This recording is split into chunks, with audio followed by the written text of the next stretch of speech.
Welcome to the Tips for Career Advancement by the American Institute of Healthcare Compliance.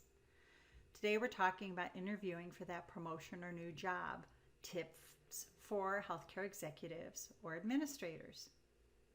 You've got this. Hey, they noticed your resume and your cover letter, the phone interview went well, and now you're asked to formally interview with key members in the organization. Many organizations now use Skype or a virtual method to interview for various positions. Regardless of where the interview is or whether it's in person or virtual, it's helpful to review tips to get your energy elevated and calm down those nerves. The impression you make is critical. No cell phones, please. Turn off your cell phone even while waiting in the lobby for your interview. Give this opportunity your full attention. How you speak, your body language, and how you enter a room can make you seem more likable, competent, and hireable. Be on time, well-groomed, and think before you speak. Don't drink the day before. You're still likely to smell of alcohol the next day. Listen and don't talk over the interviewer, and don't speak without thinking first. Be punctual. Being punctual proves to the employer that you're responsible and reliable. Try to arrive at least 10 to 15 minutes early to the interview. This gives you enough time to find the correct building, department, find a parking spot. Arriving late could just give the employer the wrong first impression. Smile and be friendly, but don't act too comfortable or familiar. Be professional, bring enthusiasm and confidence, but not cockiness. Thank the interviewer for taking time to meet with you when you first meet and offer another thank you at the end. Handshakes are important. The interviewer will get their first read of your personal energy and hygiene with that handshake. Arrive enthusiastic. This positive attitude is going to reflect in your body language as well. Print out and bring a copy of your resume or your curriculum vitae to bring with you to the interview. Also bring a notebook and a pen to take notes. Don't bring too much stuff. It can be distracting and make you look chaotic and flustered. Be prepared to be asked, why are you the best candidate for this job? Think through your answer in advance. Other questions you should anticipate and be prepared to answer might be about your strategic vision. Executives participate in the decision-making process of the company and are held responsible for driving growth. Expect questions that reveal whether you, as a candidate, understand the company's needs and are able to help achieve their long-term objectives. This means researching the company's mission and vision prior to the interview. Expect to be asked about your ideas, which could improve the company in some way. You may be asked questions about your leadership ability. Employees in executive roles need to manage and motivate their team members effectively. Employers are looking for people who make tough decisions confidently, have strong problem-solving skills, and lead by example. Be prepared to offer up your own success stories and examples of your leadership capabilities. How do you handle a difficult employee situation?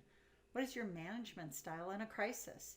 What would you do if a department manager consistently opposed your ideas? What is your experience in dealing with difficult physicians or providers? How do you inspire your staff when there is a huge challenge to be faced? And then let's talk about goal-oriented approach. Executives are held accountable for their team's results. How often do you hold department meetings? Expect questions asked with the purpose of identifying your professional track record for success. That could include, for example, consistently meeting quality standards, improving outcomes, reducing expenses while refining the ultimate patient experience, and always address risk mitigation experience. Be careful not to raise red flags. Red flags to the prospective employer could be signs of stress or discomfort. Employers may pose candidates with hypothetical scenarios to test how you face a challenge. If you seem too stressed or struggle to respond, the interviewer will believe that you're likely to shut down when real difficulties occur on the job. Lack of preparation. Candidates genuinely interested in an executive-type position will have done research and have done their homework and be prepared. If you have poor presentation skills, man, they're going to come out at this time.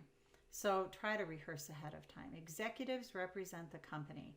If you lack confidence and come across as reserved or unprofessional, it will appear that a C-level role is above you right now and not the next step in your career path.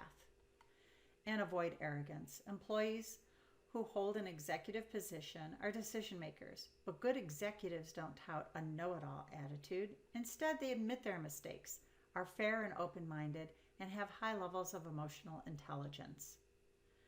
Avoid being dishonest. Dishonest answers, well, if the interviewer spots any sign of trying to hide or spin the truth, you're not likely due any further consideration. Executives set the example for the rest of the employees. They need to be professional, trustworthy, and ethical. Make sure to answer all interview questions truthfully. Don't embellish your skills and accomplishments. Healthcare employers will conduct background checks. Call previous employers. And everybody knows everybody. They may know somebody that you've worked with in the past. They're going to check your references. Honesty is always the best policy. Make sure to thank the interviewee for their time at the very end. Be prepared to provide your references. Smile, offer that handshake, and don't be afraid to indicate that you're very interested in the position, and ask if there's any additional information you can provide to help them make a decision. Make sure that you ask about the next stage in the hiring process and what you can expect, and how to contact the company to find out the status of your application. And watch the final YouTube video for more tips after the interview on the American Institute of Healthcare Compliance YouTube page. Do you have questions? Well, call us toll free or go to our website for more information. I hope you enjoyed this program.